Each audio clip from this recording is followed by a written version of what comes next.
When's the exam? It's on Tuesday, and it's just going to cover that chapter 6. So I will go back and read the chapter, go back over the notes. If you missed a day, you can come see me. If the screencast's not up, just let me know. I think they're all up, or most of them are. Corey? All right, so it's on optics.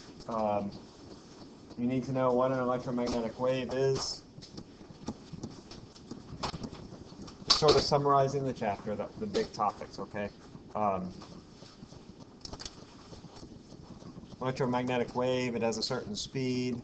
Remember that you don't really need to know the value for the speed, but it has a certain speed, this 3 times 10 to the 8th meters per second, morning up. That at its base level, electromagnetic waves are caused by moving charges. We talked about this like with radio waves, for example. You generate a radio wave by putting an electron on an antenna and moving it up and down, and that generates this electromagnetic wave. We also talked about how light waves are caused by electrons moving from one energy level to another. So at their root level, electromagnetic waves are caused by moving charges. They have a certain frequency and a wavelength. The energy is proportional to the frequency. So a higher frequency wave has more energy. Did we do the electromagnetic spectrum? We did. You need to know the electromagnetic spectrum. I think you had a question on your quiz like this. This runs from the radio all the way through the visible and on up to gamma rays. You need to know how those are different in wavelength, frequency, and energy. So this is low energy, long wavelength, and low frequency on this end. And then as it goes through, radio, there's more information on your notes what all these are in between here. But it goes from radio to infrared to visible to UV, X-rays, gamma rays. I think that's all. Anyway, you have them in your notes. It goes from low energy to high energy, long wavelengths to short wavelengths, low frequencies to high frequencies. Okay, so you need to know where those all fit within the electromagnetic spectrum.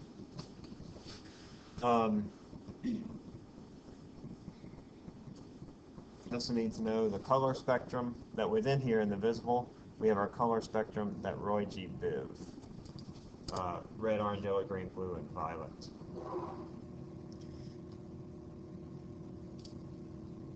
Need to know about geometrical optics, and when objects enter into a medium, their speed slows down. That's given by the index of refraction, that n is equal to c over v. So if I have light that travels, say, from air into glass, its speed will decrease based on the index of refraction of that glass. So we had some problems like this. For example, the speed here is 3 times 10 to the 8th. Here, my speed is c over n. If n is 1.5, that would be 2 times 10 to the 8th. You might have some simple calculation problems like that where you have to find out what is the new speed, but nothing much more complicated than that, just some basic division. You also need to know how light acts when it enters a medium at an angle. We did several problems like this in class. So for example, if I have a light ray that enters, say, glass, it goes from air to glass. You need to know, does it bend towards, away, or does it keep going in the same direction, towards or away from the normal line? Remember, the normal line is this dashed line. Normal just means perpendicular, right? So when I talk about the normal, that's what it means, that line that's perpendicular to the surface. In this case, well, it's a good idea to think about our wave fronts. A wave front is a collection of rays or a collection of waves, and we sort of see how they propagate through space. In this case, if I think about my wave fronts, they'll come along here, they'll slow down at this point when it enters the new medium, and then that'll cause it to move in this direction, so it'll bend towards the medium. You'll see some problems like that where I just ask you, what is the direction that this light ray will travel? Right, so it bends towards the normal.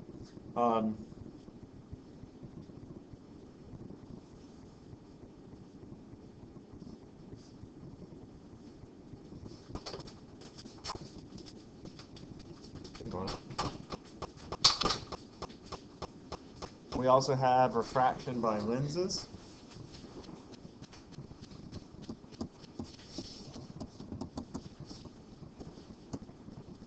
You need to know the two types of lenses. We had a convex lens and a concave lens. Convex, concave. You need to know what those do to light. A convex is also known as a converging lens because it causes the light to converge, and a concave lens causes light to diverge. So it's called a diverging lens.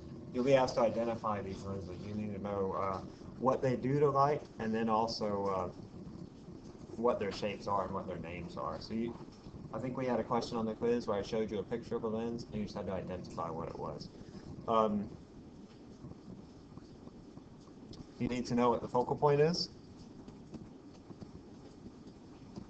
Remember, the focal point has two different definitions. The focal point is one, where the light rays focus, and two, where it's half of the center of curvature, or half of the radius of the sphere out of which our lens was cut. So know what the focal point is, where the light rays focus, and half the center of curvature, or half the radius. You need to know real and virtual images.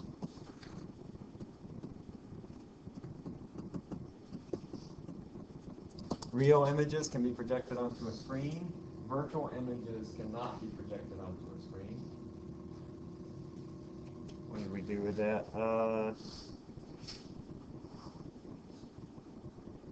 Know that diverging lenses, these only produce virtual, and convex lenses can produce virtual or real under different scenarios. We saw the convex lens, it produced a virtual and a real image when I passed it around, and the convex lens, the real image was when you projected the image of the light onto your paper. Remember that sort of concept? Yeah, that's a real image that you can project it onto a screen. The virtual image of a convex lens is like a magnifying glass. So I call it through the magnifying glass. That's a virtual image. You can't project that onto a screen. But it's still an image that you see. It's just not one that you can project onto a screen. Remember, we skipped the lens maker's equation, so there's a section in your book on that, but we're not going to have that on the test at all. Let's see, we did do the thin lens equation. Oh, no, we did do power as well. Power comes later, I think. But you do need to know power and how it's related to the focal length. Power is equal to, we call it P, and it's equal to 1 over the focal length.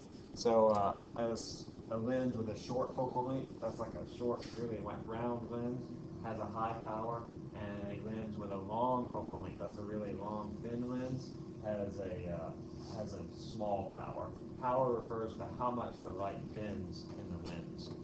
So remember, this is measured in diopters. You might be asked to calculate the power for a certain lens, but again, it's just 1 over a number, so it should be pretty simple. You'll have all these equations, and I'll send out the equation sheet soon. I'll try to do it tomorrow. Let me make a note to myself so that you'll just be familiar with which equations you'll have, but I'll give them all to you. So if you encounter an equation, you can expect it to be on the test.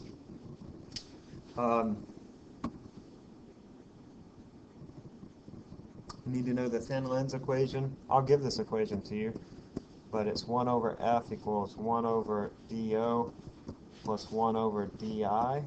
Let me think about how.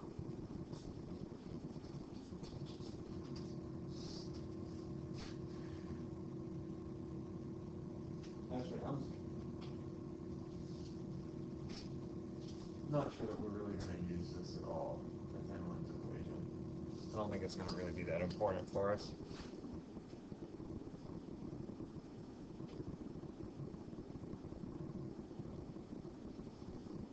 Yeah, we're not going to see the thin lens. Neither, you won't have to do any calculations, nor really sort of talk about the thin lens equation on this test, okay? So we sort of glossed over that a little bit, but we won't see any calculations, or we also won't manipulate the equation at all, okay? You clear on that?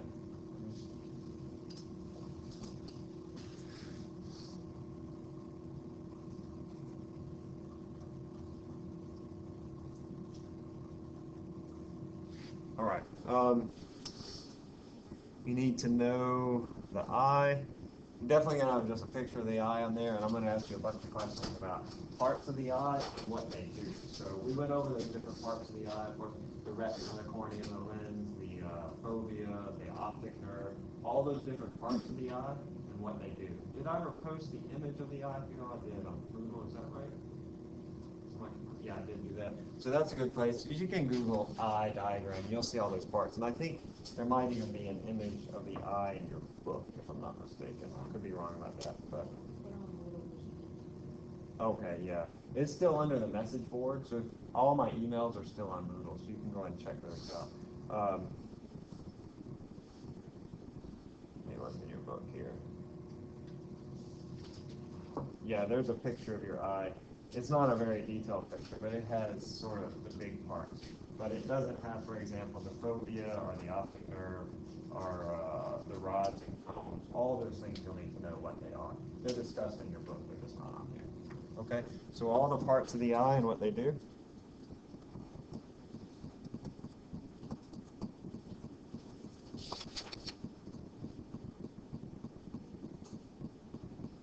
And the path of light in the eye.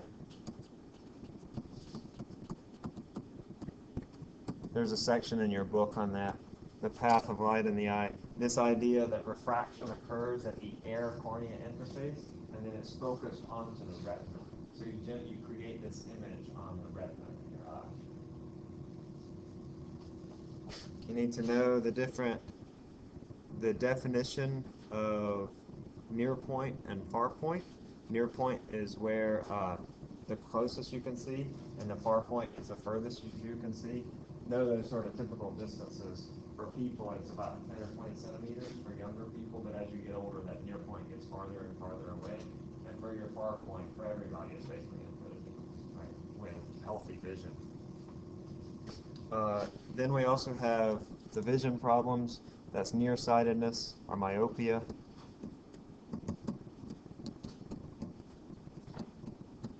Farsightedness are hyperopia. There is also presbyopia, which is an age-related problem, as well as astigmatisms. For each of these, you need to know what they do. Like, for example, with nearsightedness, you can't see far away. Farsightedness, you can't see close-up things. With presbyopia, you can't see things up close. And astigmatism, you just have fuzzy vision all around. And then also for each one, you need to know what is the cause of it. Is your eyeball too long or too short? Is your lens getting fragile, as in presbyopia, like you just can't adjust the lens as much because it's not as flexible anymore?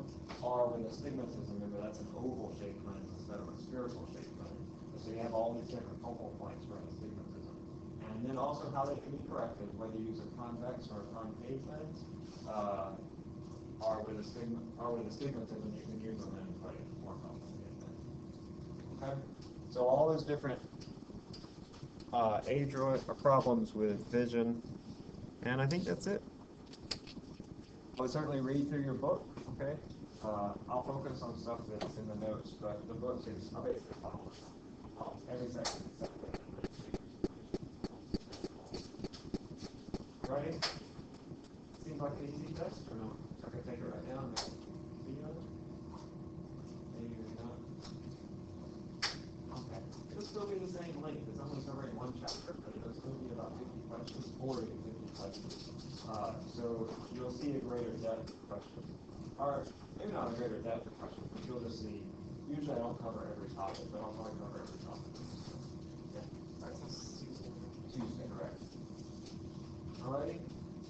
And so we're also doing evals on Tuesday, so the way to work is you'll come in, do evals, and then as soon as you're done with evals, after about 20 minutes, then we'll have the test. So you have about an hour. Okay? Now look excited about it. Like I can see the excitement brimming underneath your eyes. Okay. Well, let's continue on with chapter 5. Which is our last chapter, this chapter on electricity. Let's see, where did we leave off last time?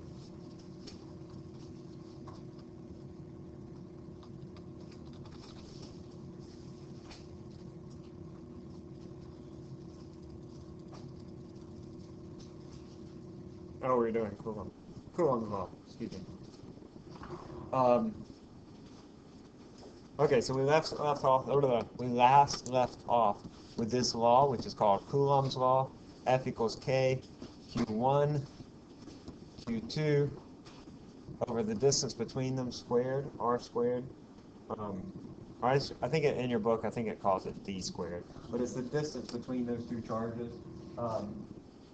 If I have opposite charges, they're going to attract. If I have like charges, they'll repel. So if I have a positive and a negative charge, they'll feel a force that is approaching one another. Whereas if I have two positive charges, they'll feel repulsive forces. The body's going to use these to move those ions around. So the body uses electric forces to move ions.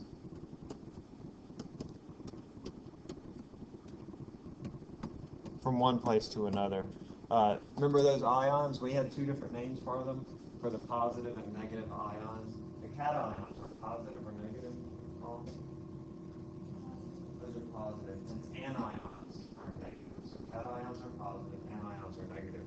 And your body will use the electric forces between them to move them around. We'll get into this in a little bit when we get to membrane potential in your neurons, but it's going to work a lot like a capacitor, which we'll get to soon as well. But if I imagine that out of these two plates, one of them is positively charged and one of them is negatively charged, if I put, say, a positive charge in here, it's going to move one direction or another. Which direction will it move? Will it move up or down? Which way? It's going to move down, right? So this charge will move in a downward direction just because of those electric forces. It's both repelled by these charges and attracted by these charges. And it's a pretty remarkable force, actually, the electric force. It's a very strong force that causes it to move in one direction or another. Likewise, if I put a negative charge in here, an anion, it's going to move in that direction. However, it would be nice just to stop there, because then we can talk about how these cations and anions are moved around in the body by these forces. And that is what happens. You have these forces. But generally, when you talk about charges and how they move around, you don't talk about the forces. Instead, you talk about something called the potential, and then you also talk about electric field. So it's important for us to define this now. You may or may not ever see electric fields and electric potential again, but it's an important concept. So we're going to introduce it here, and then if you do see it again at some point, maybe in graduate school or whatever, you'll know sort of what it is. Do y'all know what I mean when I say electric field or electric potential? Nobody? Nobody sort of, kind of? No? Okay. Well, an electric field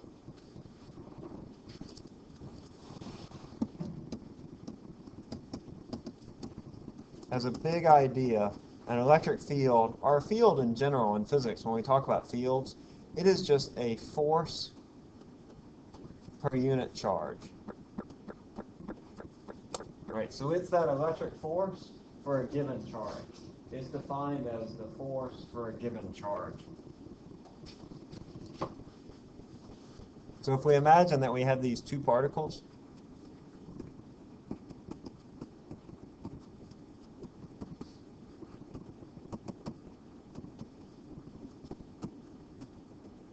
right, so let's say that I have two positive particles.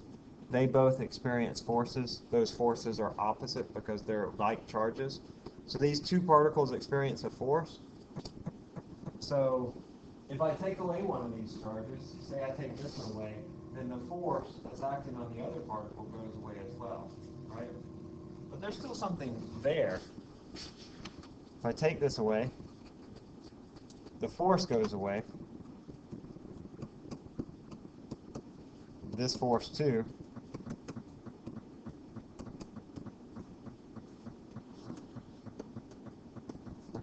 But there's still something there.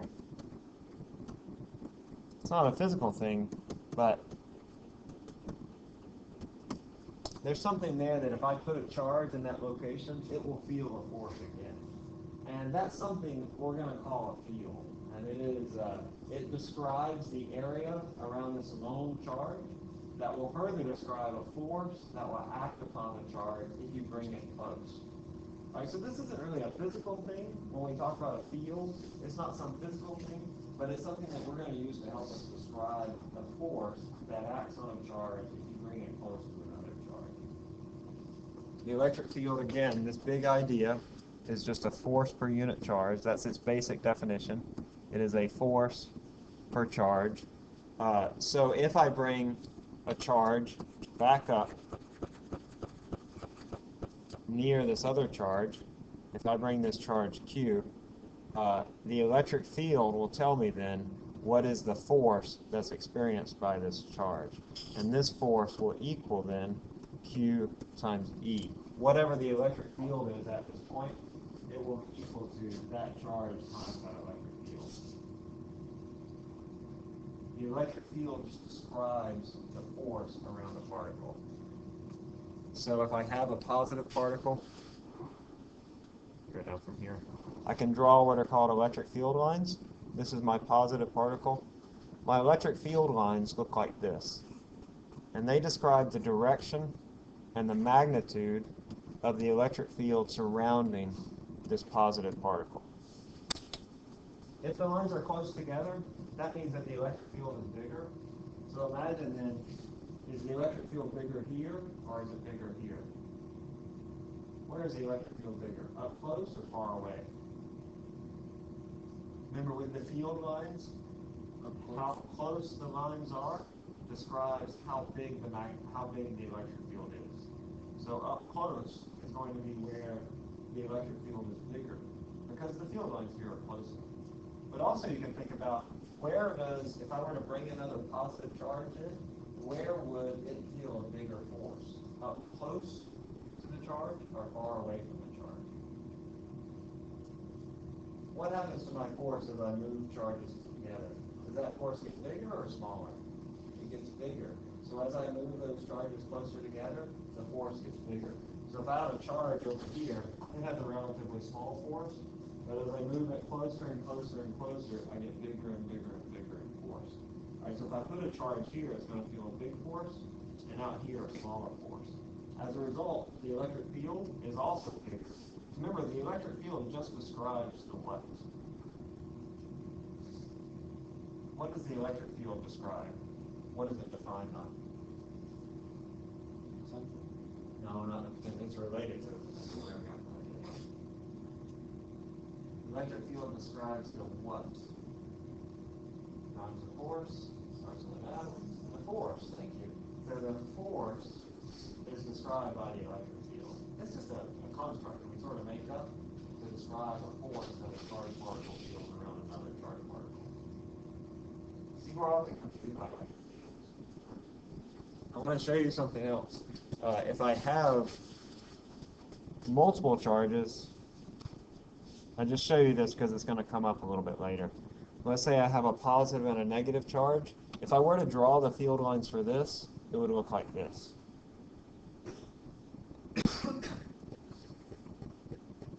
I'll show you an example of this later.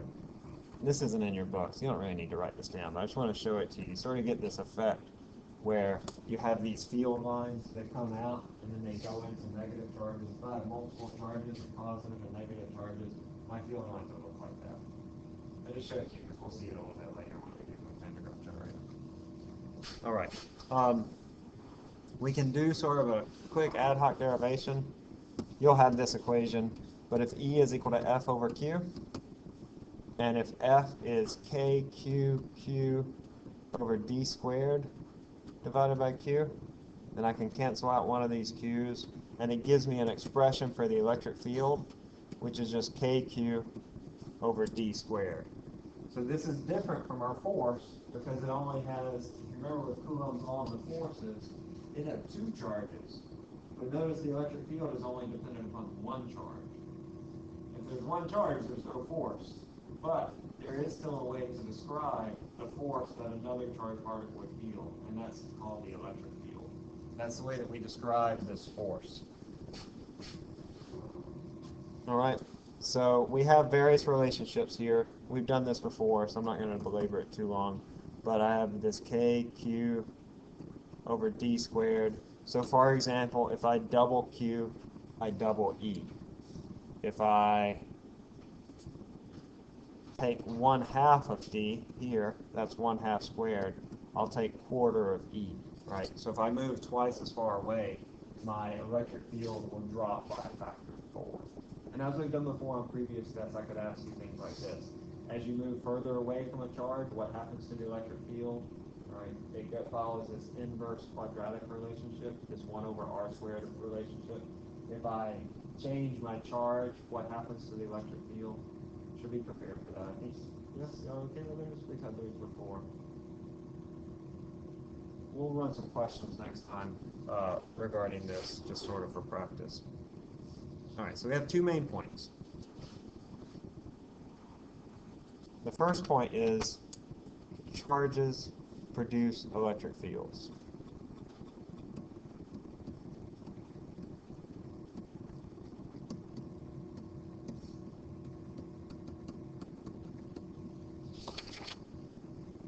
The second thing is that a force acts on a charge in an electric field.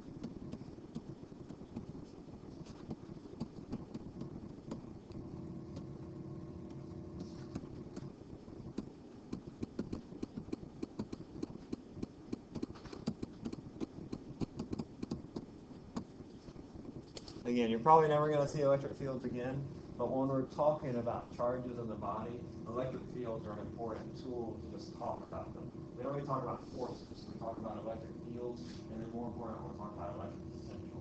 And electric fields and electric potential are related. Right. We have forces. Electric fields are force per unit charge. So those electric fields just describe the force. Okay, so let's look at potential energy.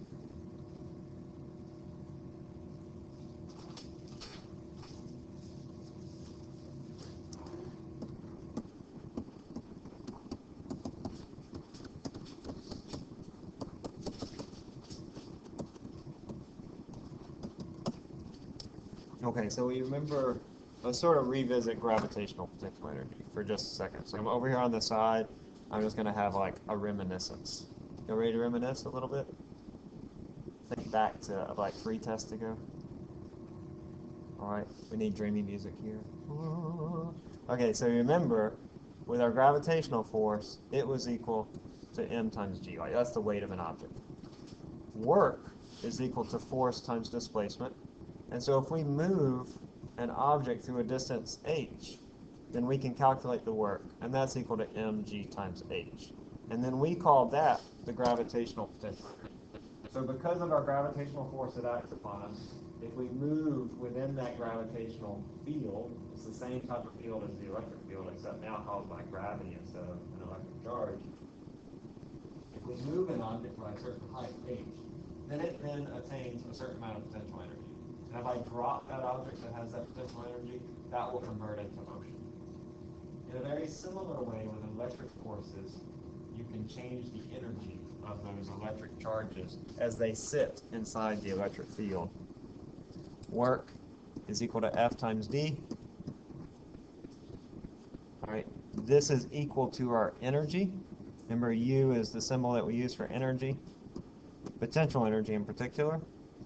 This is equal to K Q over D squared. That's our force times our distance D. And so we get our potential energy here is K Q over D. This is our potential energy. It looks a lot like the force equation, except we just lost one of our D's, which is in this denominator. This is measured in joules, just like we had for gravitational potential energy. And again, just to sort of revisit this, K is a constant. It's Coulomb's constant. Q are charges. You have 1 charge and 2 charges.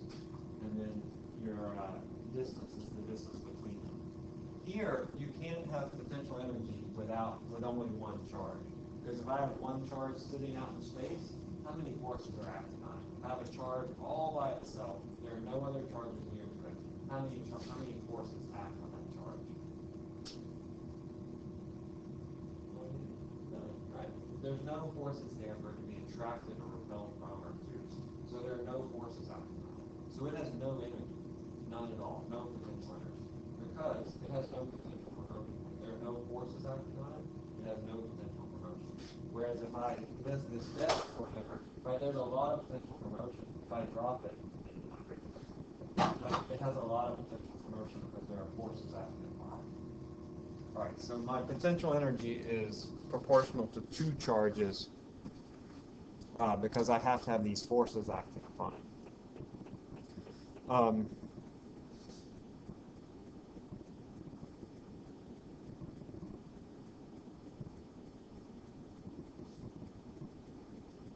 Here we can have positive or negative U.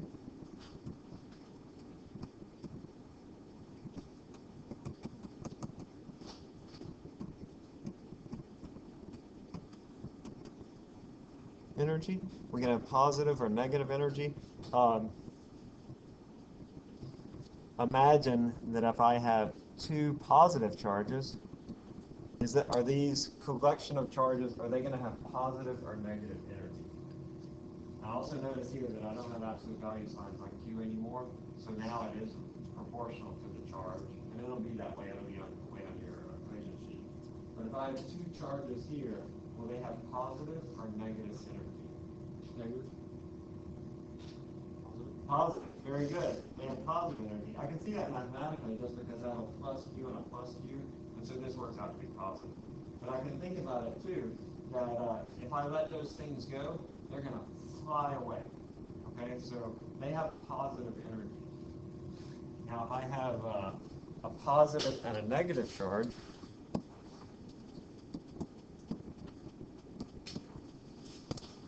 if I let these two go, they're going to have negative energy, by the way. They're going to stick together. All right. Another way to think about this is if I bring these two together, it's like I have to force them together. It takes a lot of work to move these two positive charges together. All right. So since I'm doing positive work on it, then that means that it's going to have positive energy at this point. All right. However, with these two charges, if I'm trying to put them together, does it take a lot of work to put them together? Are they attracted or repelled to one another? They're attracted. So it's like I actually have to pull them apart to keep them from flying together really quickly. So it's sort of like the stretchy bands, right? Like you have to stretch them apart or pull them together. It's a similar thing here. Here, I have to sort of hold them apart as they move together. So this is going to have negative. I actually have to make a negative work in order to all right, so I have positive energy here, negative energy here.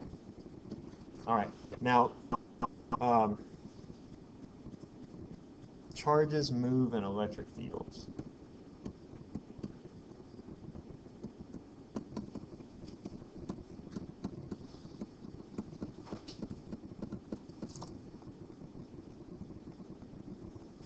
And charges prefer, well, they're not people, so they don't prefer anything, but the physical nature of them tends to cause them to move in the direction of decreasing potential energy.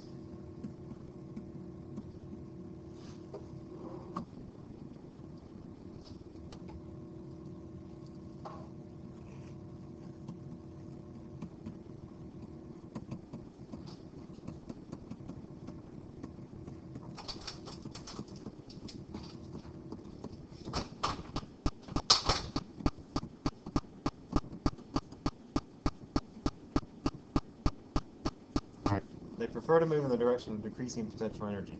Think about this. I have a mountain. I have some object, say a stone. Which direction is it going to move? Is it going to move up or down? This stone. You let it go. It's going to move down. Is that in the direction of increasing or decreasing potential energy? It's decreasing. So all objects tend to move towards the direction of decreasing potential energy. Okay, so if I think about charges moving in an electric field, they're always going to move in the direction of decreasing potential energy. So if I imagine these two plates, I have two charged plates. These are positive plates up here, positive charges, and then I have negative charges here.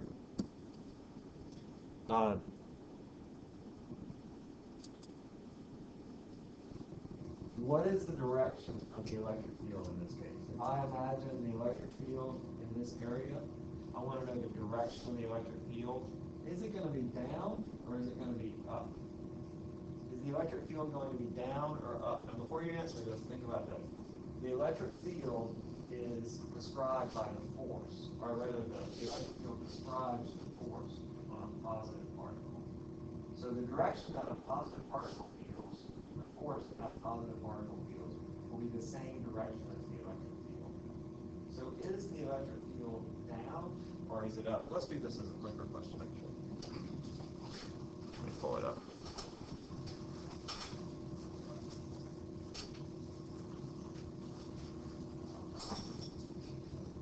These can be very confusing, these concepts of force, fields, potential energy, and then potential, which we're getting to next. But just sort of hang on, because we're just want to get to potential, really.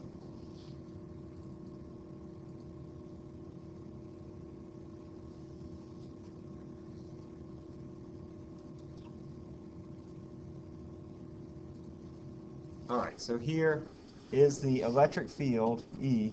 Is it A, down, or B, up? What is the direction of the electric field?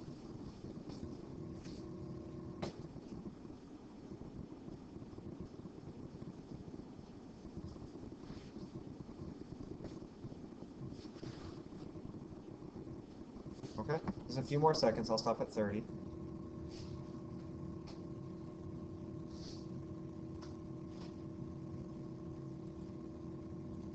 Very good. A is right. The electric field here is down. See, I'm going to sketch it in here. Let me ask you another question. Where does a positive particle have more potential energy? Does a positive particle have more potential energy here, or does it have more potential energy here? So does a positive particle have more potential energy at point A or at point B? Does a positive particle have more potential energy at point A or at point B? Now remember, we have this expression for U. It's K, Q, Q over D. And I want to know, where does the positive particle have more potential energy? If it helps you, you can just forget about these negative charges and just think about the positive charges here.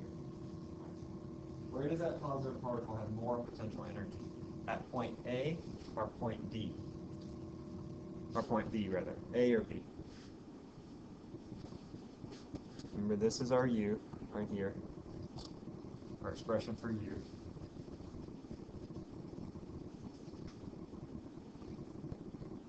All right, we're doing pretty good.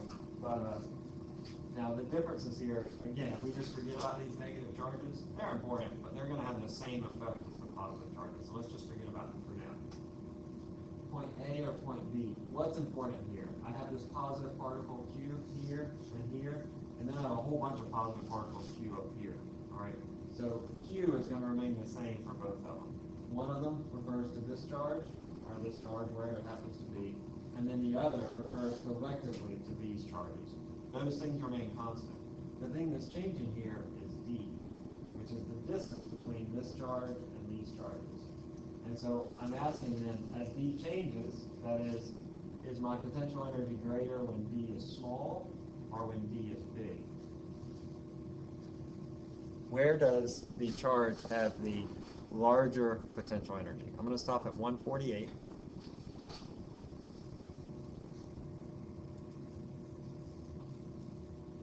That's pretty good. When D is small, when the denominator is small, that means that U is big. So it has a lot more potential energy here. Again, forgetting about these things right here, these negative charges, my positive particle has much greater potential for motion here because it's really close, so it feels a bigger force, than it does down here, where it feels a smaller force. All right. That's glossing over the fact that we had these negative charges, but the answer still remains the same. My potential energy is bigger here than it is here. So, if I put a positive charge here, which direction is it going to move? Is it going to move, the direction that it moves, is it going to be down or up? If I put a positive charge in between these two plates, will it move down or up?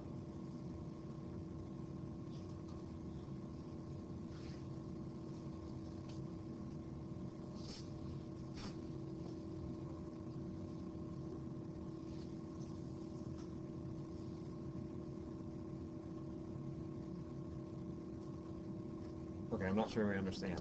So if I put a positive charge in the plates, which direction will it move? Is what I'm asking. Is it A down or B up? These aren't my options anymore. I have a positive charge. I'm asking which direction will it move? Is it in this direction, A, or is it in this direction, B? It's a little better. We're still about half of us are wrong. Okay? So which direction is this positive charge going to move? We can think about this in a couple of different ways. All right? We can think about it in terms of forces. I have a positive charge here, I have positive and negative charges here, and I can say, well, opposites attract, or excuse me, opposites attract, likes repel. And now to tell us what direction. I can think about it in terms of the electric field. A positive particle will move along the field lines in the same direction as the field. Or, this is the way people usually think about it, I can think about it in terms of energy. That particle will always move to decreasing potential energy. Right? Now we just said that this has a higher potential energy than this point. So what then is the direction that this particle is going to move, this charged particle? Is it going to move down, A, or is it going to move up, B? Just a few more seconds. I'll stop at 2:03.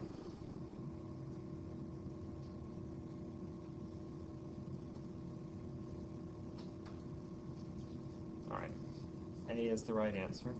It's going to move to decreasing potential energy, right? Just like the ball rolling down the hill. It's going to move in such a way that its potential energy will decrease.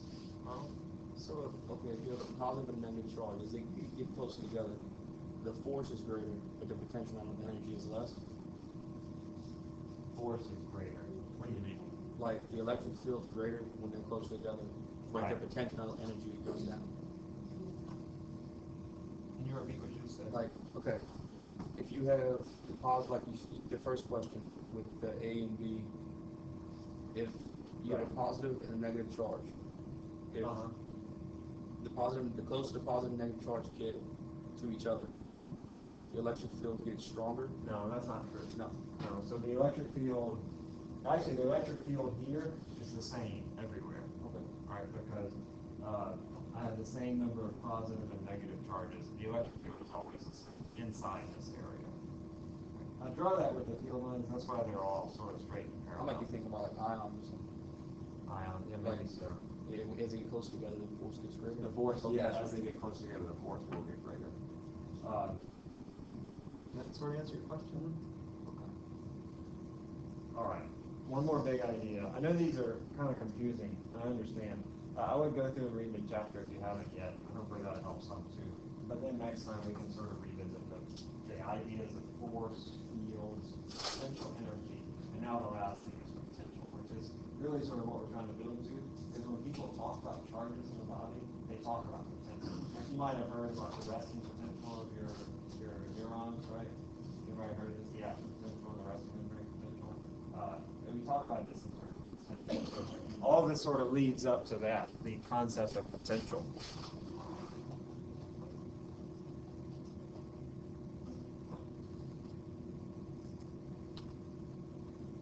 All right, so let's see, electric potential.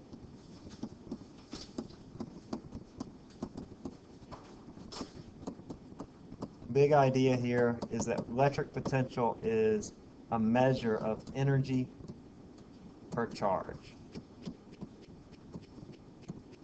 So if we're thinking force, fields, potential, force is a measure of just the force. Fields are a measure of force per unit charge. Potential then is a measure of energy per charge. Let me write that down because it's important. You can see it in a question. Think about this. Sort of have a little thought bubble here. Big thought bubble. I have forces. These lead me into fields, where fields are force per unit charge. And this is going to further lead me into the idea of potential, which is an energy per unit charge. Potential is the same potential when we talk about our electric outlets operating at 120 volts. It's the same as voltage, are very, very similar. So potential and voltage are the same, and when I talk about potential or voltage, I'm talking about the energy per charge. How much energy does a certain charge have, or how much energy do I have per unit charge? So those are sort of the big ideas: forces, fields, and potential.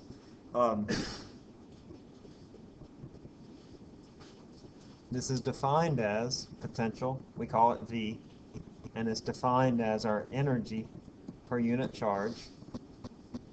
As a result of that, since I know that U is KQQ over D divided by Q, then I get this basic expression of KQ over D, and this is equal to my potential.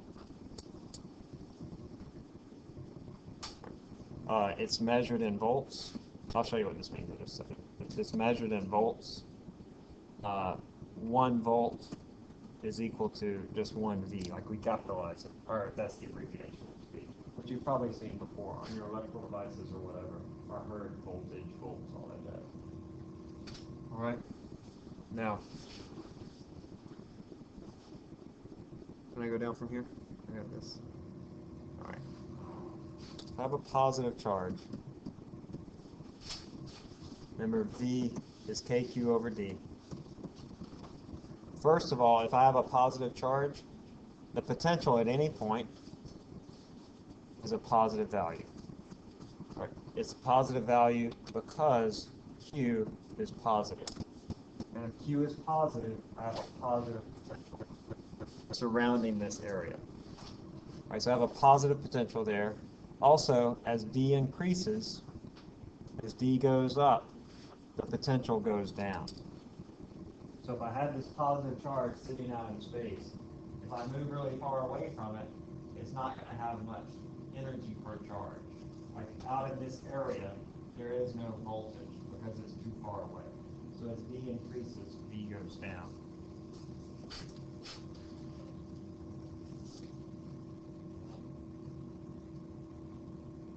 Okay, often we're interested in an idea called the potential difference, and we'll see this concept again when we get into our neurons and stuff. Our potential difference is just the difference in potential between 2 points.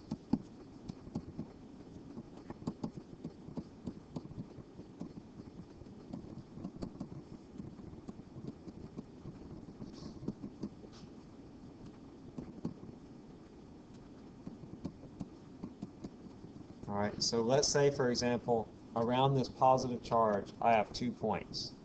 I have point number 1 and point number 2. Each of these have a certain potential. At V1, I have, at point 1, I have a potential V1, and at V2, I have a potential V2. If I want to know the potential difference between these 2 points, I just take the difference in the potential of those 2 points. So I would just say my potential difference, which is we usually call delta V, is just going to be V2 minus V1. So for example, actually let me draw it a little more starkly than this. Let's say that V2 is right here, and then V1 is right here. Will I have a bigger or smaller potential at V2? Is V2 A, bigger, or B, smaller than V1? Is V2 bigger or smaller than V1? potential, the energy per unit charge here, bigger or smaller than the potential here? V2 or V1? Is it bigger or smaller?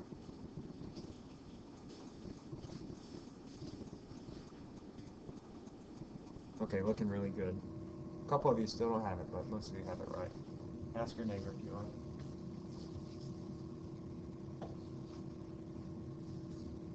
I'm going to stop at 35. 35. All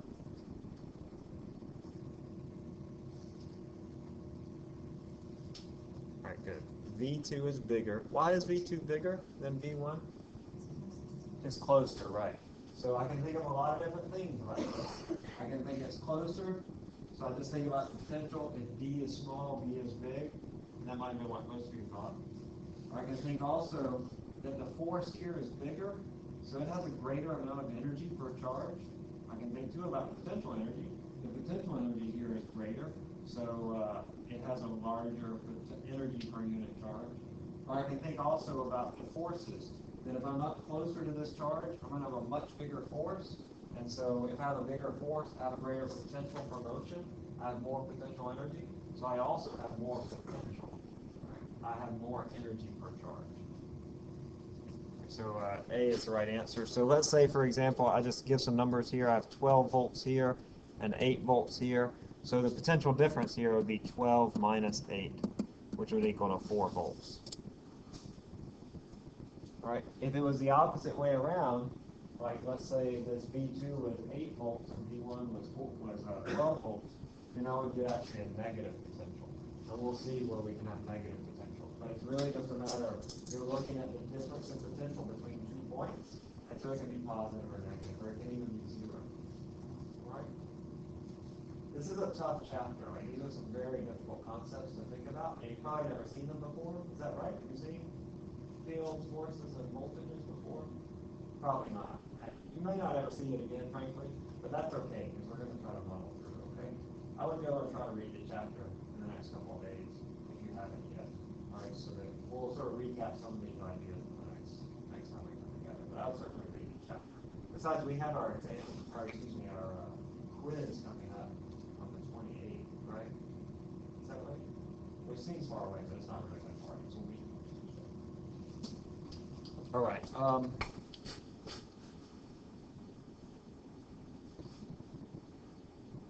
Okay, we'll revisit this in a little bit when we talk about the neurons and how those work, because they use this concept when we're talking about neurons and how charged particles move in and out of these membranes.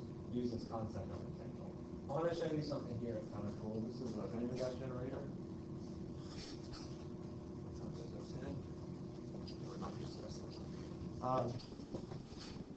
This is a Van de Graaff generator. It's just a belt. Why don't y'all come up and look, actually? Can y'all come up?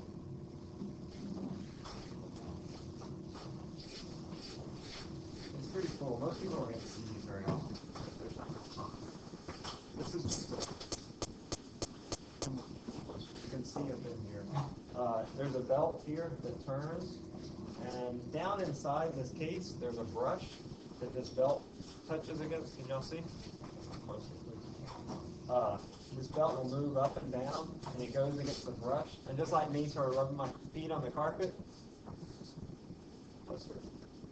y'all can come around. But like me rubbing your feet on the carpet and then touching your roommate or whatever with your finger, it builds up charges. So we get a bunch of charges on this belt as it moves. And if you look inside of here, there's a metal conductor, a piece of copper wire, that takes those charges and it dumps them on this sphere. All right? You ever seen one of these? No? All right. So I'm going to turn it on, and what will happen is I'll get a lot of charge that would be built up onto the sphere. A lot of what, positive or negative charges? Negative charges. Let me plug this in. And stay where you are.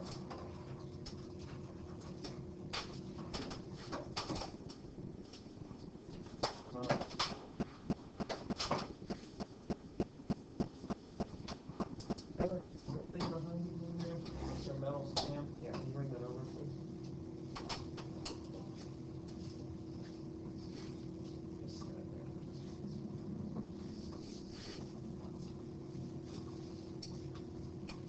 All right. So now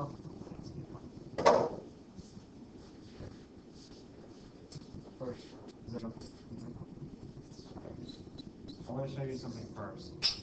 I don't want to keep it hit the light. So. All right, so when I turn this on, don't touch it, please. Yeah, all right. So what it's doing is it's building up all these electrons on this metal sphere, and this is just a metal ball. I have it has an insulator on it, so I'm not touching the metal ball, and so electricity will flow through me. But I have it connected to a wire, which goes to that metal stand, which goes to the ground. The Earth is like a huge reservoir for charge, and you can just put all the charge that you want into the Earth, and it never affects it. So if I bring this up close, this is a really good day. I don't know why it's doing so well. Like I haven't hardly gone at all. Let's hold this for you. Just get a little close. You sort of have to hold it like this. I'm going to turn it up. So, an inch of spark, then you can.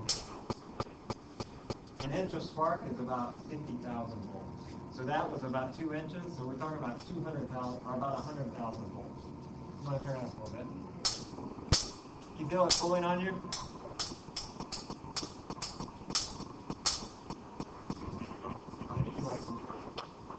You don't have to if you don't want to, that's fine. You don't want to get that close either. If you were to get your finger up there, it would spark over to you. It wouldn't kill you, but it would hurt. We'll talk about the effects of electricity on the body probably in the next class.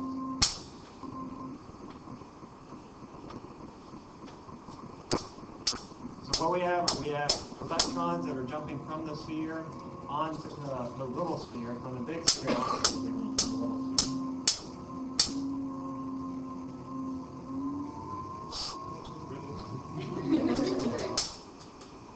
I need to twist it around with a wire.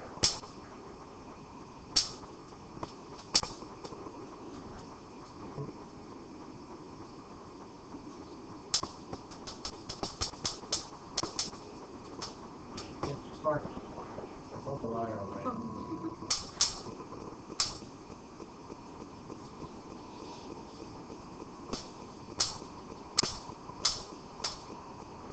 Like if I hold it back far or let it sort of build up charge, I can hold it back pretty far. Let's see how far I can get it. So I have to be patient.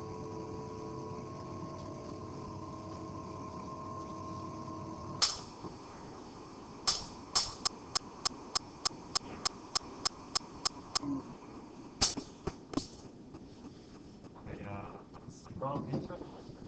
You can turn all on. Do a couple things with this. This is just some popcorn, right?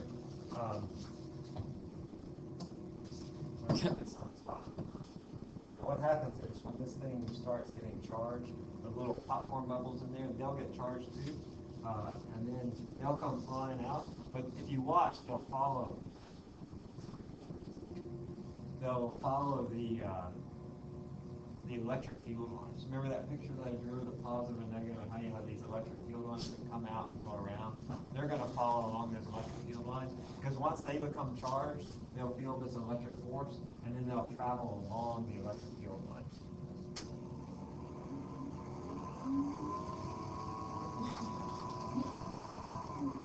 So they sort of come out, and then they follow those electric field lines. All right. Janelle, do you mind helping? You're good there. Climb on up there. You need to put your feet on the side of the crate. Don't put them on the toe. Yes, you can hold it. All right. Okay, so if we don't take them off, okay? All right. When we turn it on, like you'll start to feel things like it's not going to hurt. But y'all don't touch her, because if you touch her, it will hurt you likely more than it does her. So you'll start building up all these negative charges on you. Right, her hair is going to start building up. You have good hair for like if you have like really thick hair, it doesn't work as well. But you have nice hair, like this will work. Okay.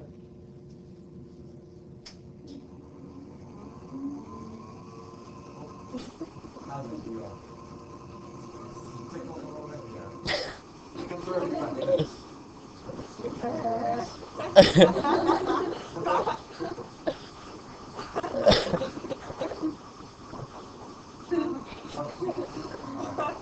What's happening here is she's just getting a lot of negative charges built upon her hair. And because these negative charges are repulsive, they repel one another, the hair just wants to move away.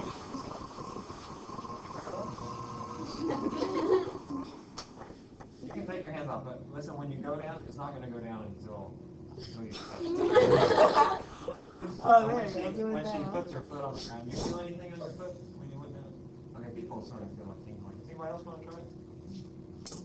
Oh, come on, you never get to do this. Like, one last time, I had to go down, right?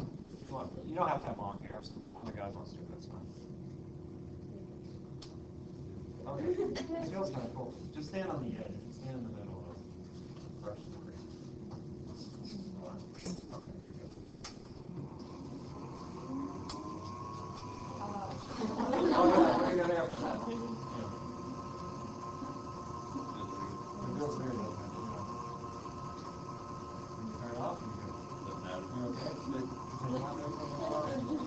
Was he on the crate? Huh? Right, because if he wasn't on the crate, then it would just the charge would go straight through him. Oh, look at this over here. The string is connected to this wire thing. The string's not a very good conductor, so not much charge is going through it. But see how it's drawn towards it? It's attracted towards it. You can actually hear it. You can hear it sort of that fizzing sound. You can take your hands off. Once you go on the ground, I'll touch it. All right. Another thing that we can do. I have a nail here. This is like a lightning rod. Like a lightning rod. And so if I don't have very long hair, so I go big.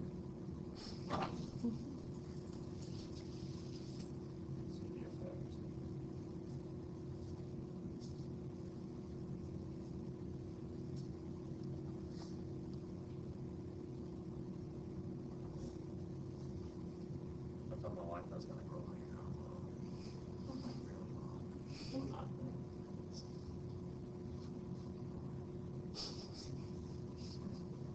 Alright, so if I have this lightning rod, what a lightning rod does is it allows charges to bleed off very quickly. And so it's just a really small point and charges jump off of it, kind of like it did with the string over here when the string was attracted towards tape. So I'm going to just put this in my pocket for now.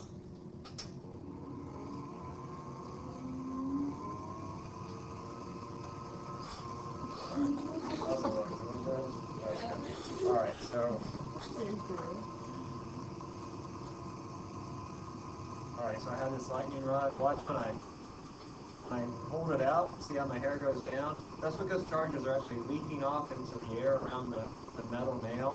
Because it's a small area and it's really easy for the charges to jump off of it. But if I cover it up, and listen, you can actually hear the charges if I sort of cover it up a little bit. You hear that? It's like fizzing. Alright.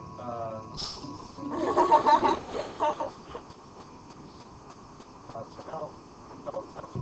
We're actually going to pour you here. Don't touch it, but turn that off. Don't get close.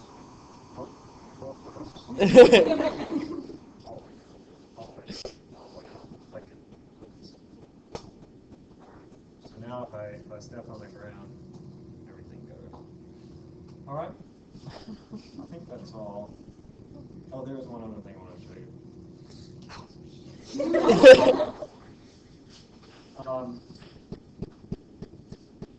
We don't really get into this, but it's kind of cool nonetheless. This is a conductor. It's just a piece of copper wire.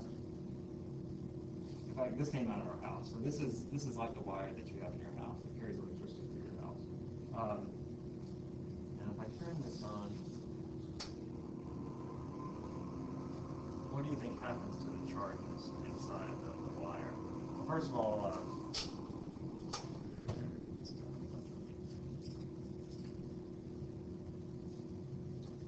a metal is a conductor. Why? Why is a metal a good conductor of electricity? What about its structure? Are the electrons tightly bound, or are they free to roam around?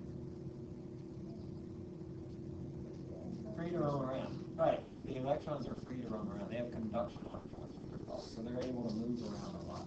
And And so if I have these electrons that just move up and down this copper wire, and I hold it up close to here, what do you think is going to happen to the electrons? Are they going to be forced to one end, to this end, which is close to the sphere, or away on this end? Or are they going to be here or here? On this end, close to the sphere, or here, away from the sphere? Electrons in the wire. Close to the sphere or far away from the sphere? Far away. Far away, because like charges do what?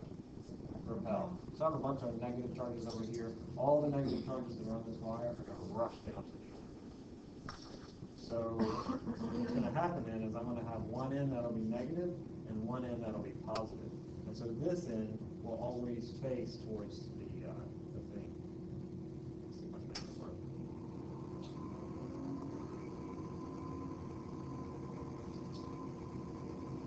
Alright, so now if I walk around, it's going to rotate that wire so that that end is always facing. Because I actually have a positive end over here that's attracted to the negative sphere, and then a negative end over here that's a negatively charged, so that would be repelled.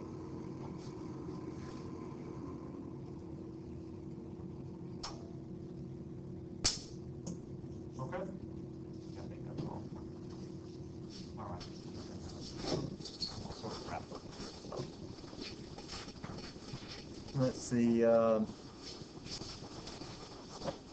Yeah, I think we'll just stop there. So, are there any questions though about the exam before we start the exam?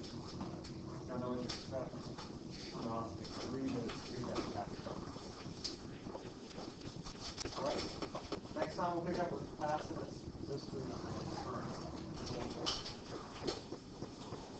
Pretty sure we're going to finish this chapter before the next exam. Okay, so have a good day.